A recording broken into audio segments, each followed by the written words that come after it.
మొదలుపెట్టు, మళ్ళీ మొదలు పెడితేనే, లేకపోతే దీపస్తంభాన్ని తీసివేస్తాను అంటున్నాడు. దీపస్తంభం అంటే ఏంటి? సంఘము కదా.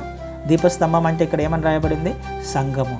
అంటే సంఘాన్ని తీసివేస్తే, మనలో నుండి సంఘాన్ని తీసివేస్తే మనము ఒంటరిగా మిగిలిపోమా? సంఘం అంటే ఆయన శరీరమేగా, మనల్ని సపరేట్ చేస్తున్నట్టేగా. సంఘము అని అంటే అందులో వాక్యం ఉంటుంది, ఆత్మ ఉంటుంది, అభిషేకం ఉంటుంది. ఇవన్నీ తీసివేస్తే మనకు మిగిలేదేంటి? చీకటేగా. సంఘము తీసివేయబడిన తర్వాత మన బ్రతుకు చీకటి బ్రతికే, ఎండిపోయిన జీవితమే కదండి. అందుకే ఆలోచన చేయాలి. మొదటి ప్రేమను ఒకవేళ మనం ఎక్కడైనా మిస్ అయిపోయామేమో, ఆ మొదటి ప్రేమను తిరిగి మనము కలిగి ఉండడానికి ప్రయత్నం చేయమంటున్నాడు. తిరిగి దానిని మీరు మొదలు పెట్టండి. తిరిగి ఇంతకుముందు ఏ విధంగా అయితే మొదలు పెట్టావో, ఇంతకుముందు ఏ విధంగా అయితే మన ప్రార్థన చేసుకున్నావో ఆ విధంగా చేసుకోవడానికి ప్రయత్నం చేయండి. ఇది దేవుడు కోరుకుంటున్నాడు.